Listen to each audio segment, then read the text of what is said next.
Bonjour à tous, nous sommes sur AI GovLab et j'ai le plaisir d'avoir avec moi monsieur le vice-amiral d'escale Arnaud Coustillère, qui est le directeur de la DGNOM au ministère des Armées, qui est la nouvelle direction des systèmes d'information et de transformation digitale et numérique.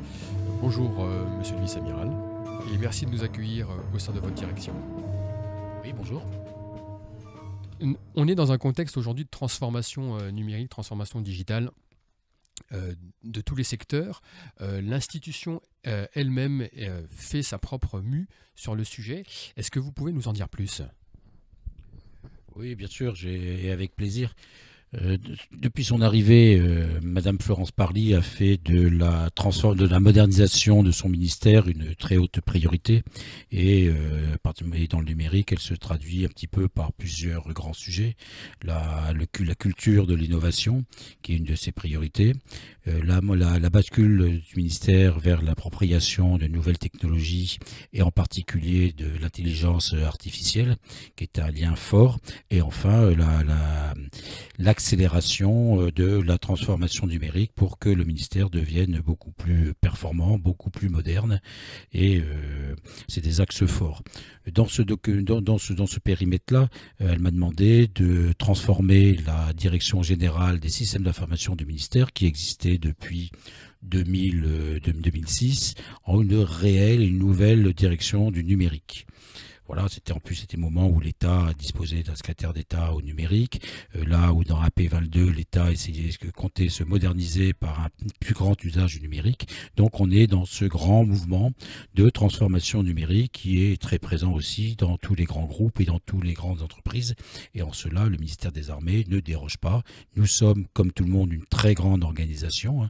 Vous donnez quelques chiffres, nous sommes à peu près 300 000 collaborateurs, un peu moins, 275 000. Nous sommes répartis partout à travers le monde. Nous intervenons sur des périphériques très très courts pour des opérations de conflit. Et puis nous avons le fonctionnement normal de notre ministère où nous avons bien sûr devons loger, habiller, nourrir des personnels. Nous mettons en œuvre des systèmes nucléaires. Nous avons aussi des hôpitaux. Et puis voilà, on a toutes les activités. Notre particularité, c'est que nous avons un très très grand nombre de métiers, complexité que l'on ne retrouve pas dans des entreprises classiques, même des grands OIV comme la SNCF ou EDF. Donc la ministre a mis ce numérique au cœur de sa transformation. Donc nous avons créé cette nouvelle direction qui a plusieurs rôles et qui est très intéressante puisque nous avons suivi exactement le même chemin que l'ensemble des grandes entreprises sont en train de le faire et que l'on voit à travers le SIGREF où le DSI est de plus en plus un manager et non plus un expert technique, et on est bien à un niveau de responsabilité stratégique au sein du ministère puisqu'en tant que directeur général du numérique et des systèmes d'information, je suis directement rattaché au ministre et je présente une série de mes sujets directement en COMEX, et j'ai un lien extrêmement fort avec le cabinet du ministre. D'ailleurs, ma première année d'intervention de première existence, j'ai été me présenter pour 7 fois devant la ministre et l'ensemble du ministère pour 7 pitchs pour lui proposer une réorganisation numérique de notre ministère.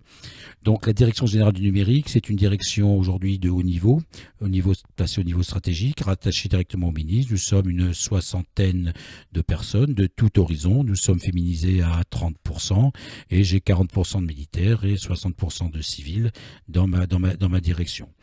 Nous avons un premier métier qui est la gouvernance du système d'information du ministère, donc métier classique, dans lequel nous mettons de plus en plus des leviers, cas de cohérence technique, visa conforme, vérification, bonne pratique, nouveaux modes de conduite de projet, la montée vers l'agilité et ainsi de suite, donc des choses assez classiques.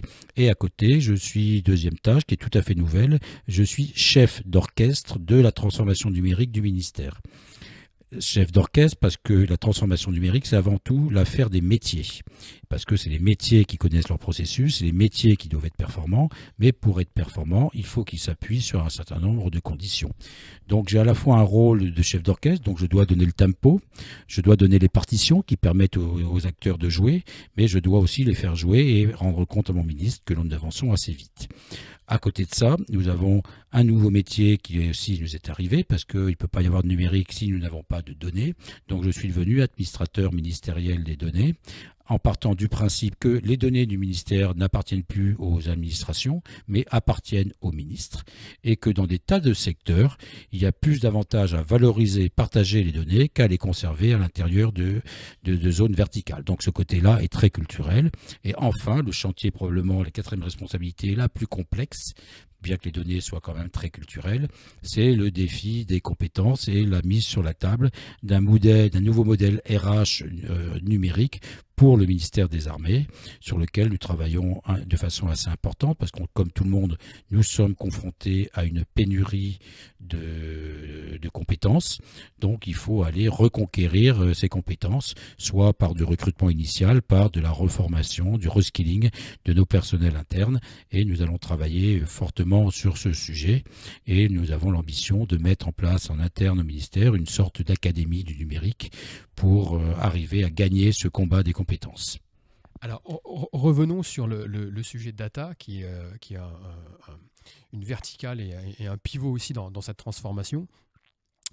Quid des data lakes et des compétences pour faire le lien entre les deux, comment le ministère, comment vous, au niveau de la direction, vous pilotez ce type d'enjeu, sachant que maintenant, effectivement, on l'a bien compris, il y a un reporting qui se fait en haut lieu, sur lequel vous intervenez, et je pense qu'à ce titre, bon nombre de vos collègues du privé vous envieraient d'être au COMEX de leur board. Comment vous menez de front à la fois cette transformation des métiers et son implémentation, c'est-à-dire tout simplement la création typiquement de data lake, leur management et tout ce qui s'ensuit au niveau technologique. Bon, d'abord, je vais être fort modeste en répondant que le niveau de maturité du ministère des Armées dans sa globalité sur son approche de la donnée est très perfectible et nous n'avons pas un très haut niveau de maturité, et je pense que des grands partenaires comme les banques ou les gens du e-commerce qui ont besoin de connaître leurs usagers sont très en avance par rapport à nous, même tous les gens qui sont au contact avec leurs clients. Je pense que le plus important, on s'est inspiré beaucoup de ce qui est fait sur l'intérieur. Nous avons déployé une chaîne sur ce sujet-là. On prend à la fois le problème par le haut, par la mise en place d'une doctrine, d'une stratégie, par la mise en place d'une gouvernance ministérielle des données de haut niveau. Ça, ce processus est en place. Il faut qu'on le décline de plus en plus vers le bas et que l'on rencontre des cas d'usage, puisque pour moi, il n'y a que par le biais des cas d'usage que l'on va pouvoir vraiment toucher du doigt et comprendre. Et je pense que si dans la donnée, on ne touche pas du doigt et on ne comprend pas tout l'apport que cela peut avoir pour les collaborateurs, on n'arrivera jamais à convaincre simplement par le top-down. Donc ça me paraît être un point important. Donc nous avons mis en place des directeurs de données par grand métier, et on commence à animer ces copitologies. C'est vrai que nous avons pris plus de 6 mois à bien aller observer tout ce qui se fait chez nos grands partenaires. Donc nous sommes assez liés à travers un cluster que l'on appelle Défense Connect à un certain nombre de grandes entreprises françaises. On a été bien longuement consultés, voir comment ils s'étaient organisés. On a été voir aussi d'autres ministères pour bien comprendre, et on a vu que ce n'était pas aussi simple, et des entreprises mettaient plusieurs années à bien structurer cette chaîne. L'autre chose, c'est qu'il fallait la prendre aussi par le bas. Donc par le bas, déjà, on n'était parti pas de rien, puisque nous avons déjà une très longue, plus d'une dizaine d'années d'expérience dans le domaine de l'urbanisation.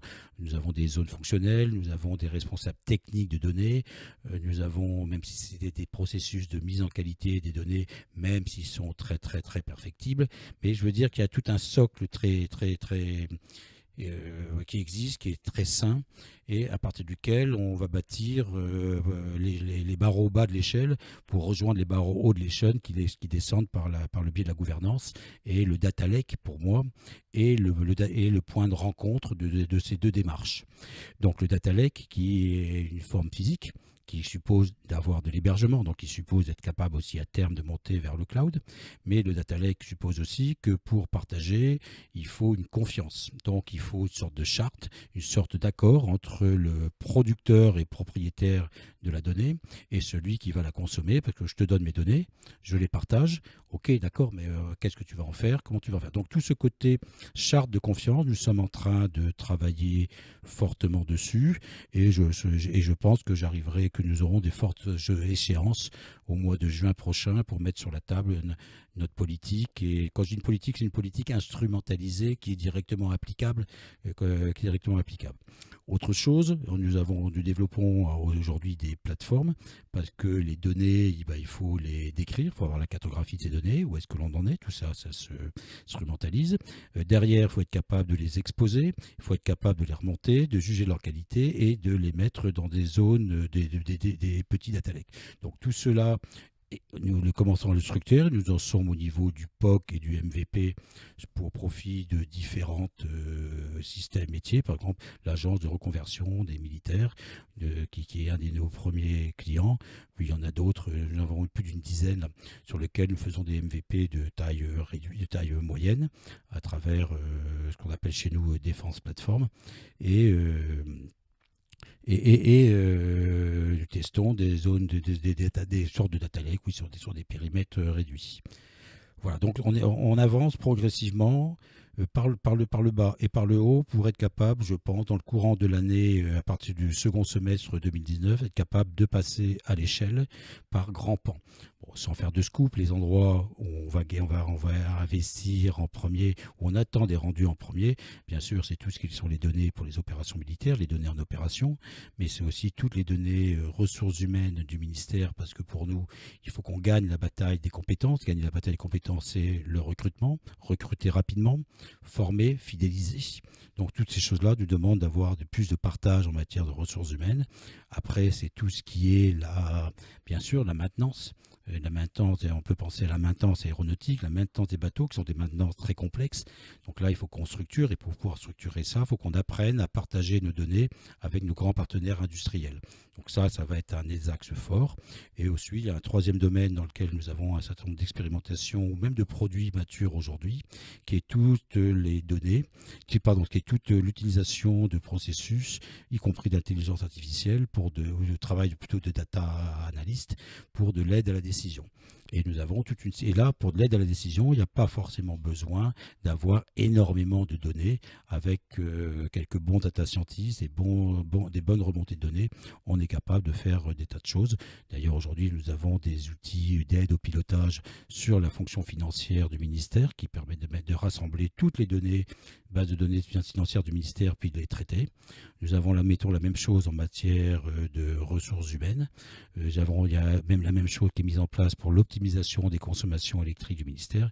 Donc on a toute une série de cas d'usage qui permettent de convaincre. Et à côté de ça, il faut qu'on lance, et pour ça je viens de recruter des adjoints en charge de ça, une grande opération d'acculturation autour de l'importance de la donnée, comment la donnée aujourd'hui est devenue un enjeu, un élément stratégique pour le ministère, pour l'organisation et le ministère, avec derrière une donnée bien sûr qui est encadrée de plus en plus par un cadre administratif, je pense à RGPD, mais il n'y a pas que ça, qui freine ou qui demande de prendre des précautions très importantes dans la façon dont on les manipule. Et puis derrière la manipulation de la donnée, il y a tout un cadre éthique bien sûr à mettre en place, parce qu'on ne peut pas faire n'importe quoi avec les données, et on ne peut pas faire n'importe quoi dans n'importe quel cadre juridique non plus. Donc c'est un sujet qui est extrêmement important, et nous suivons le mouvement qui est aujourd'hui qui est de basculer de la conception d'un système d'information à partir de processus vers un système d'information qui est plus données centré, puisque finalement l'or noir, la seule chose qui a de la valeur, et la seule chose qu'on va essayer de nous voler, parce que moi je viens du monde de la cyberdéfense, donc de l'attaque informatique, la chose qui a le plus de valeur, c'est la donnée. Voilà.